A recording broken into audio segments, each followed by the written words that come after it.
नमस्कार दोस्तों, एक बार फिर से आप सभी का स्वागत है हमारे अपने चैनल पर। आज इस वीडियो में मैं आपके जो क्वेश्चंस की जो सीरीज थी उसको कंटिन्यू करूंगा। पिछले वीडियो में मैंने आपके काफ़ी सारे क्वेश्चंस का आंसर किया था और अभी बहुत सारे ऐसे क्वेश्चंस हैं जो आपने दोबारा मुझसे पूछे हैं, तो मैं कोशिश करूंगा कि आपके उन सवालों का जवाब मैं इस वीडियो में दे सकूं। तो चलिए शुरू करते हैं वीडियो को। एक सवाल केदार जी का पूछा गया है कि is domicile certificate required at the time of document verification. तो डोमिसाइल सर्टिफिकेट की कोई रिक्वायरमेंट नहीं होती है, आपका कास्ट सर्टिफिकेट जो है इसकी रिक्वायरमेंट होगी। ठीक है। हरी जी का एक सवाल है, पीजीटी हिस्ट्री के लिए masters and graduation both history में होना जरूरी है क्या? हाँ, तो देखिए, जिस सब्जेक्ट से आप पीजी कर रहे हैं वो सब्जेक्ट आप ग्रेजुएशन लेवल पे आपको पढ़ा होना चाहिए, ये मैंडेटरी है। तो अगर आप पीजीटी हिस्ट्री के लिए अप्लाई कर रहे हैं तो ग्रेजुएशन में आपका हिस्ट्री जरूर होना चाहिए। इसके बाद अगला सवाल आया गौरव जी का, बोलते हैं ये, नमस्कार सर, मैं मेंस के लिए कितना टाइम मिलेगा after that pre please reply. तो देखिए, एग्जैक्ट कोई डेट तो डिक्लेयर की नहीं गई है और डेट्स जो है वो नोटिफाई होंगी, बट मैं आपको गैस करके बता सकता हूँ। गैस अभी तक जहाँ जितना मैंने किया है EMRS को लेकर के वो अभी तक सही निकला है। तो मैं इस बात को डेडलाइन मत मानिएगा या इसको पत्थर की लकीर मत मानिएगा, पर मेरा जो गैस कहता है वो गैस ये कहता है कि आपका जो एग्ज़ाम है वो दिसंबर के आसपास हो जाएगा और आपको मेंस के लिए ज़्यादा समय नहीं मिलेगा। बहुत शॉर्ट टर्म में महीना भर भी मुझे लगता है आपको नहीं दिया जाएगा और आपका मेंस का जो एग्ज़ाम है वो उसकी डेट्स डिक्लेयर हो जाएंगी। तो आप मेंटली प्रिपेयर रहिए कि नवंबर लास्ट और दिसंबर के स्टार्टिंग में आपका जो एग्ज़ाम है उसकी डेट आपको देखने को मिल सकती है। ये मेरा आकलन है और ऐसी कोई डेट डिक्लेयर नहीं हुई है। अगर डेट्स की कुछ मुझे जानकारी होगी तो मैं आपको बताऊंगा। ठीक है। इंद्रप्रीत कौर का सवाल है, sir my OBC certificate is issued on 16 जनवरी 2025, सो फिर से न्यू बनवाना होगा। तो आपका जो एक साल से पुराना सर्टिफिकेट नहीं है तो चल जाना चाहिए, कोई इशू नहीं आएगा। ओके।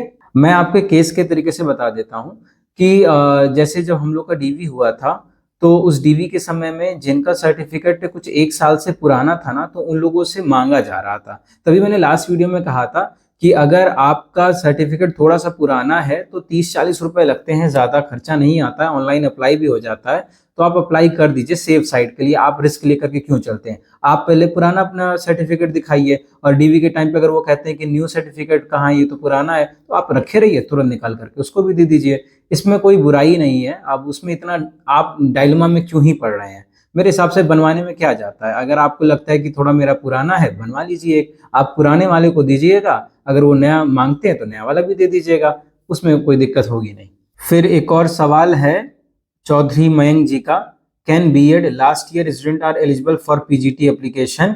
तो आपको लास्ट वीडियो में मैंने इस क्वेश्चन का आंसर किया था कि फॉर्म फिल करने की जो लास्ट डेट है वो 23 अक्टूबर 2025 है। इसके पहले तक आपके सभी इसेंशियल क्वालिफिकेशंस के जो रिजल्ट्स हैं वो डिक्लेयर हो जाने चाहिए, अन्यथा डीवी के समय पे आपको बाहर कर दिया जाएगा। फेज 1 की रिक्रूटमेंट में बहुत सारे लोग इसमें बाहर हुए हैं, तो इसमें आप बिल्कुल एकदम क्लियर कट इस सवाल का जवाब मैं लास्ट बार दे रहा हूँ। 23 अक्टूबर 2025 तक सारे मार्कशीट्स जो हैं वो इशू हो जानी चाहिए, रिजल्ट डिक्लेयर हो जाने चाहिए। ठीक। फिर निक्कू कटियार जी का सवाल है, सर अगर हम स्कूल के बाद फ्री हैं तो भी कैंपस से बाहर निकलने के लिए परमिशन लेनी पड़ती है क्या? तो इसमें ना प्रिंसिपल टू प्रिंसिपल चीज़ें वेरी करती हैं। कुछ प्रिंसिपल्स बहुत स्ट्रिक्ट हैं जो कहते हैं कि नहीं, बाहर गेट से निकलो तो हमें बता करके जाओ, पर ऐसे प्रिंसिपल्स बहुत कम हैं। बाकी संडे है तो आपका है, आप स्टेशन मत छोड़िए। जैसे मान लीजिए आपका जो जिस जगह पे आपका स्कूल है, आप वो डिस्ट्रिक्ट छोड़ करके बाहर कहीं जा रहे हैं तो आप इंटीमेट करके जाइए, वो आपकी जॉब के लिए भी अच्छा रहेगा। पर अगर आप लोकल मार्केट जा रहे हैं, सब्जी खरीदने जा रहे हैं, थोड़ा सा इंटरटेनमेंट के लिए जा रहे हैं आसपास में, तो कोई इशू नहीं है, आपकी छुट्टी है, आप बिल्कुल घूम के जाइए और आप कैदी नहीं है कैंपस के अंदर, आप बिल्कुल एंजॉय करिए, बाहर जा सकते हैं। ठीक है। पर आप जो अपना स्टेशन छोड़ रहे हैं तो आप एक रिटन एप्लीकेशन प्रिंसिपल को दे दीजिए और इंटीमेट कर दीजिए कि मैं स्टेशन छोड़ रहा हूँ इस रीजन से। ठीक है। वो आपकी सेफ्टी के लिए भी अच्छा रहता है। अब कॉमन सवाल जैसे कई आ रहे हैं तो मैं उनको स्किप कर दे रहा हूँ। जैसे एक सवाल है कि सर ग्रेजुएशन मैथ्स से पीजी हिस्ट्री से किया हूँ तो पीजीटी हिस्ट्री के लिए अप्लाई कर सकता हूँ? तो आप नहीं कर सकते हैं। अभी बताया मैंने, ग्रेजुएशन लेवल पे आपको पढ़ा होना चाहिए। एक सवाल आ रहा हॉस्टल वार्डन के वर्कलोड पे, तो उस पे मैं एक अलग से डिस्कशन कर लूंगा, ठीक है। अभी मैं सिर्फ क्वेश्चंस आपके लिए लेता हूँ। सोनू द्विवेदी जी का सवाल है, 8th पे कमीशन ईएमआरएस में एप्लीकेबल होगा या नहीं? तो जी बिल्कुल होगा। आपका जो ईएमआरएस है वो केवी नवोदय के जैसा ही एक सेंट्रल लेवल का इंस्टीट्यूट है, तो आपका इसमें 8th पे कमीशन बिल्कुल लागू होगा।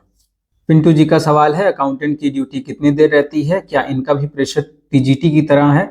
तो अकाउंटेंट की जो वर्किंग आवर है वो टीचर से थोड़ा डिफरेंट करता है। जनरली जैसे मेरे स्कूल में है तो अकाउंटेंट का जो ऑफिस आवर रहता है वो आराम से 9 साढ़े 9 बजे तक आते हैं और शाम को 4-5 बजे तक रहते हैं। और काम जो होता है ना, रेजिडेंशियल सेटअप है तो देखिए थोड़ा सा रिलैक्स भी मिल जाता है, कभी काम होता है तो कभी ज्यादा भी पड़ता है, काम नहीं होता है तो वो मैं कह रहा हूँ ना, आपकी ट्यूनिंग होती है कि आपकी प्रिंसिपल के साथ ट्यूनिंग कैसी हो गई और आप काम कैसे कर रहे हो। काम कभी कभी होगा तो आप 6 से 7-8 बजे भी आओगे, और आपको काम नहीं रहता तो जल्दी चले जाते हो। पर एक एवरेज बता दे रहा हूँ कि आप 9-10 बजे से 4-5 बजे तक आपका काम रहेगा, और कम ज़्यादा हो सकता है। रही बात इनके प्रेशर की, तो प्रेशर टीजीटी से तो कम रहता है, पर ये क्योंकि जो ऑफिस के इंचार्ज हैं एक तरीके से आपके अंडर जेएसए काम करेंगे, आपको जितने भी पीपीए हैं, मतलब जितना भी फाइनेंस रिलेटेड जो काम है वो सब आप ही को करना रहेगा, तो थोड़ा सा काम आपको रहता है। लेकिन आपकी हेल्प के लिए आपके 2 जेएसए रहते हैं, और कुछ टीचर्स भी होते हैं जो प्रिंसिपल उनको डिफरेंट कमिटीज में इन्वॉल्व करते हैं, परचेजिंग वगैरह जैसे में, तो वो अकाउंटेंट की मदद भी करते हैं। तो प्रेशर उतना नहीं है, लगभग सबका बराबर ही है। सूरज जी का सवाल है, अगर घर पास हो तो वीकली रेस्ट में या आफ्टर ड्यूटी रात में घर जा सकते हैं? जी बिल्कुल जा सकते हैं। अगर आपकी कोई ड्यूटी नहीं है आप प्रिंसिपल को बता करके अपने घर पे जा सकते हैं। लेकिन अगर आप ये रूटीन में करेंगे तो प्रिंसिपल आप पे ऑब्जेक्शन कर सकते हैं, ऐसा नहीं है। लेकिन आपकी छुट्टी है, बिल्कुल आप अपने घर पे चले जाइए। गौरव कुमार जी का सवाल है, भैया मैं हिंदी मीडियम से हूँ, मैं इंग्लिश में टीचिंग नहीं कर सकता, क्या मुझे ईएमआरएस टीजीटी मैथ का फॉर्म फिल करना चाहिए? बिल्कुल आपको करना चाहिए। आप एक टीचर बनने जा रहे हैं, और टीचर का पहला ही एक आपके अंदर हुनर होना चाहिए या आपकी क्वालिटी होनी चाहिए कि आप रिस्क लेने के काबिल होने चाहिए। अगला सवाल अंजू यादव जी का है। इनका सवाल है कि मैं पीजीटी बायोलॉजी के लिए फॉर्म फिल कर रही हूँ और 500 रुपये मांग रहा है, तो क्या ओबीसी कैटेगरी से मैं हूँ तो क्या 500 रुपये ही देना होगा? तो किसी भी कैटेगरी की फीमेल है 500 रुपये ही रहेगी। ओके। अगला सवाल है राजेंद्र शर्मा जी का, सर 6 क्लास से पहले कहाँ पढ़ाई कराएंगे अगर किसी के बच्चे छोटे हैं तो जनरली जितने ईएमआरएस बने हैं ना वो ब्लॉक जो है वहां से 7-8 किलोमीटर 10 किलोमीटर की रेंज में ही है, तो आपको मतलब ब्लॉक लेवल में तो स्कूल मिल जाएंगे, इतनी भी बड़ी इश्यू नहीं है। अगर और मतलब बहुत कम ही जगह ऐसी होंगी जहां आपको दिक्कत आएगा, एकदम जंगल में ही नहीं है हर जगह के स्कूल। अब जैसे मेरे स्कूल के तो जस्ट सामने ही एक प्राइवेट स्कूल है, तो जस्ट रोड क्रॉस करते ही स्कूल है, तो आप वहाँ पढ़ा सकते हैं। ऐसे ही हर जगह जो है आपको कहीं ना कहीं स्कूल मिलेंगे, आखिर वहाँ भी तो लोग रहते ही हैं, वहाँ के भी बच्चे तो पढ़ेंगे ही, तो ये रहेगा। और बाकी 6वीं से तो आप अपने ईएमआरएस में ही बच्चों को पढ़ा सकते हैं। अगला सवाल नवीन जी का है, ये पूछते हैं कि मेरी डेट ऑफ बर्थ 23 अक्टूबर 1990 है, क्या मैं टीजीटी के लिए एलिजिबल हूँगा?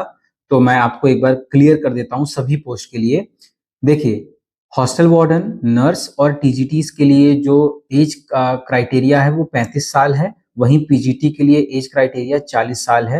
ये सभी कैटेगरी के लिए मैं बात कर रहा हूँ, चाहे आप जनरल के हो, चाहे आप एससी एसटी ओबीसी किसी के क्यों ना हो। वहीं आपकी जैसे अकाउंटेंट और लैब अटेंडेंट की अगर आप अप्लाई कर रहे हैं तो आपकी 30 साल की जो है वो क्राइटेरिया है। पर इसके अलावा जो आपको एज रिलैक्सेशंस हैं वो मिलते हैं आपकी कैटेगरी के आधार पर। तो जैसे अगर आप एसटी कम्युनिटी से बिलोंग करते हैं तो आपको 5 साल का जो है रिलैक्सेशन मिलता है, वहीं ओबीसी में आपको 3 साल का रिलैक्सेशन मिलता है। और अगर आप किसी सेंट्रल गवर्नमेंट जॉब में ऑलरेडी वर्क कर रहे हैं या एलाइड जॉब्स में हैं तो आपको 5 साल का रिलैक्सेशन मिलेगा। इसके अतिरिक्त अगर आप किसी भी कैटेगरी की वुमेन कैंडिडेट हैं, फीमेल कैंडिडेट हैं, और अगर आप टीजीटी और पीजीटी के लिए अप्लाई कर रहे हैं तो आपको 10 साल का रिलैक्सेशन मिलेगा। जैसे एक जनरल की कैटेगरी की कोई फीमेल है जिसकी 38 साल उम्र है तो वो टीजीटी के लिए अप्लाई कर सकती है, ऑल्दो 35 साल रिलैक्सेशन माना गया है, पर वो 10 साल का रिलैक्सेशन उसको मिलेगा, तो वो 45 की एज तक अपना फॉर्म फिल कर सकती है। ठीक है। और रही बात अगर आप जनरल के ही हैं और आपकी जो क्राइटेरिया है वो 35 ईयर्स आप उस डेट में मान लें, तो आपकी जो एज कैलकुलेशन की डेट होगी वो 23 अक्टूबर ही होगी, तो आप उस डेट तक आपको 35 साल तक का होना चाहिए, उससे ज्यादा नहीं होना चाहिए। ठीक है। अगला सवाल सुजीत जी का है। वो पूछ रहे हैं कि क्या पिछली बार एग्जाम सेंटर का ऑप्शन पूछा गया था? तो हाँ, पिछली बार एग्जाम सेंटर का ऑप्शन पूछा गया था और उसमें जितनी भी स्टेट की कैपिटल्स थी उनको एग्जाम सेंटर बनाया गया था। पर बाद में कुछ जब कैंडिडेट्स की नंबर काफी ज्यादा हो गई थी तो अदर देन स्टेट कैपिटल्स भी कुछ सेंटर्स को बनाया गया था। पर इस बार ये पूछा नहीं जा रहा है, तो आपको रैंडम सेंटर्स देगा। पर निश्चिंत रहिए, सेंटर ऐसा नहीं देगा कि आप यूपी के हैं तो आपको महाराष्ट्र भेज देगा। पूरी कोशिश की जाएगी कि आपकी स्टेट में ही आपका सेंटर बनाया जाएगा, बहुत ज्यादा दूर नहीं भेजा जाएगा। अगला सवाल नव्या का है। सर, क्या ईएमआरएस में ट्रांसफर का ऑप्शन मिलता है या एक बार जहां जॉब लग गई वहीं करना होता है? जी बिल्कुल, आपको ट्रांसफर का ऑप्शन मिलेगा। तो ईएमआरएस को डिवाइड किया गया है उनकी जो स्टेशन के आधार पे। कुछ हार्ड स्टेशन बनाए गए हैं, कुछ नॉर्मल स्टेशन बनाए गए हैं। तो अगर आपकी नॉर्मल स्टेशन पे पोस्टिंग होती है टीचिंग जॉब में तो आपको 7 साल तक का आपका टेन्योर है नॉर्मल केस में। पर वहीं आपका स्पाउस ट्रांसफर या अलग केस है तो आपका 3 साल से कैटेगरी स्टार्ट हो जाती है जो आप ट्रांसफर के लिए अप्लाई कर सकते हैं। पर अगर आप नॉर्मल कैंडिडेट हैं, नॉर्मल स्टेशन पे रह रहे हैं, टीचिंग वैकेंसी में है, तो आपको 7 साल तक रहना पड़ेगा। उसके लिए एक अलग से वीडियो डिटेल में डिस्कस कर लेंगे, पर मेरी समझ से अभी आपको तैयारी पे जोर देना चाहिए। ये सब जॉब में आने की बात है, इसके लिए हम लोग को परेशान होना चाहिए। अभी आपके लिए मैं सिर्फ बता दे रहा हूँ कि आपको ट्रांसफर मिलेगा, आप जहां ज्वाइन करेंगे पूरा जीवन आपको वहां नहीं बिताना है, ठीक है। अगला सवाल त्रिभुवन गोपाल जी का है। अपनी खुद के प्रदेश में पोस्टिंग होने की प्रोबेबिलिटी क्या है और कितने साल बाहर रहने के बाद हम खुद के स्टेट में आ सकते हैं? इसके लिए कोई भी क्राइटेरिया डिसाइड नहीं है कि आपको स्टेट मिलेगा। ये मैटर करता है कि आपकी स्टेट में कितने स्कूल हैं। जैसे आप बात करेंगे कि दिल्ली में एक भी स्कूल नहीं है, हरियाणा में एक भी स्कूल नहीं है, यूपी एक बड़ा स्टेट है पर उसमें सिर्फ 4 स्कूल हैं, छत्तीसगढ़ जहाँ पे हम लोग हैं एक छोटा स्टेट है पर यहाँ पे 76 स्कूल हैं। तो नंबर ऑफ स्कूल से मैटर करता है और डिपेंड करता है कि वहां पे वैकेंसी खाली है कि नहीं, पोस्ट खाली है कि नहीं। तो आपको चांसेस मिल सकते हैं, लेकिन आप इस बात के लिए बिल्कुल मत मान के चलिए कि आपको होम स्टेट आपका मिल जाएगा। माइंडसेट बना के रखिए कि आपको पोस्टिंग कहीं भी मिलेगी।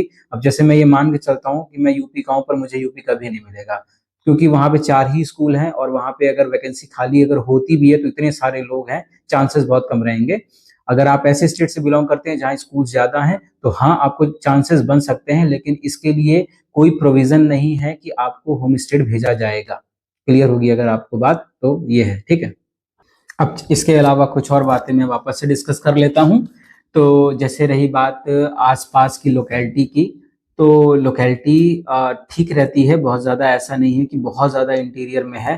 कुछ लोगों को ऐसा लगता है कि हम लोग एकदम जंगल के बीचों बीच रहते हैं जहाँ पे न लाइट है न पानी है, ऐसी व्यवस्था होगी।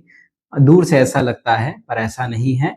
आपको प्रॉपर रेजिडेंस मिलता है, आपको रहने की जगह मिलती है और आसपास भी लोग रहते हैं।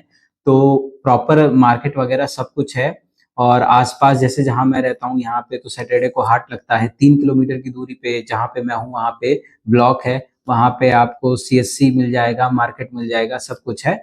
ये वेरी करता है, ऐसा नहीं है कि मेरा स्कूल ऐसा है तो आपका जहाँ भी होगा हर जगह ऐसा है। कहीं थोड़ा दूर भी है, लेकिन 10-12 किलोमीटर की रेंज में आपको मार्केट जरूर मिल जाएगा और छोटी मोटी दुकानें तो आपके स्कूल के आसपास जरूर मिल जाएंगी कुछ 2-3 किलोमीटर की रेंज में। तो ये स्कूल टू स्कूल वेरी करता है। बाकी बहुत अच्छी जगहों पे ये मारस बने हुए हैं। हाँ, थोड़ी सी मेडिकल फैसिलिटी के लिए, अच्छी मेडिकल फैसिलिटी के लिए आपको थोड़ा सा दूर जाना पड़ सकता है, पर उसके लिए भी जो नेस्ट है वो काम कर रहा है। जैसे मैंने अभी आपको बताया कि स्कूल्स में हर दिन डॉक्टर का ये ड्यूटी लगा दी गई कि 2 घंटे आकर के वो विजिट करेंगे। काउंसलर है, स्टाफ नर्स है। तो आपका जो प्राइमरी जो हेल्थ है वो उसको इंश्योर किया जा रहा है स्कूल लेवल पे ही। बाकी पीएससी सीएससी तो आपके आसपास होते ही हैं। बाकी बड़ी बीमारी के लिए तो आप शहर में भी रहते हैं तो आपको कहीं अच्छी जगह पे ही दिखाना पड़ता है, तो जाना पड़ता है। तो वो चीजें तो आपको यहाँ मिलेंगी, पर वो एक बाधा नहीं बन सकती है आपकी। जो मतलब ऐसा नहीं मान के चलिए कि बिल्कुल इलाज नहीं मिलेगा, इलाज मिल जाता है। तो ये चीज हो गई। और रही बात हॉस्टल वार्डन के वर्कलोड की और इन सब चीज़ों पे एक अलग से वीडियो बना देता हूँ। ये इसमें बात करूँगा तो ज़्यादा लंबा हो जाएगा। और फिर आपकी अगर और कुछ क्वेरी रहती है जिनको मैं एड्रेस नहीं कर पाया हूँ तो बताइएगा। फिर जब कुछ और क्वेश्चंस हो जाएंगे, ढेर सारे अगर कुछ क्वेश्चंस हो जाएंगे तो मैं ऐसा ही एक और सेशन लेकर के आ जाऊँगा, ठीक है। और इसमें से कई सारे सवाल मैंने वापस से पिक नहीं किए जिनका मैं जवाब दे चुका हूँ। तो कृपया वीडियो को जो पुराने हैं उनको देख लिया करिए। और एक आपसे रिक्वेस्ट भी करूँगा कि कहता नहीं हूँ, लेकिन अगर आपको वीडियो हेल्पफुल लगता है और मैं आपके लिए कुछ अच्छा कंटेंट ला पा रहा हूँ तो एटलीस्ट वीडियो को लाइक और कमेंट और सब्सक्राइब तो कर दिया करिए। ये मैं हर वीडियो में नहीं कहता हूँ, पर आपका इसको करने में कुछ जाता नहीं है, मुझे मोटिवेशन इस चीज़ से मिलता है। और आप अगर ऐसा करेंगे तो मुझे ये ऐसा रहेगा कि आपके लिए मुझे और अच्छा कंटेंट लेकर के आना है, आपकी क्वेरीज को एड्रेस करना है। तो प्लीज़ चैनल को सब्सक्राइब कर दीजिए और शेयर कर दिया करिए, ठीक है। बाकी आप सभी का सपोर्ट बनाए रखने के लिए बहुत बहुत धन्यवाद। अपनी और क्वेरीज को पोस्ट करिएगा, मैं उस पर जरूर रिप्लाई करूंगा। Thank you.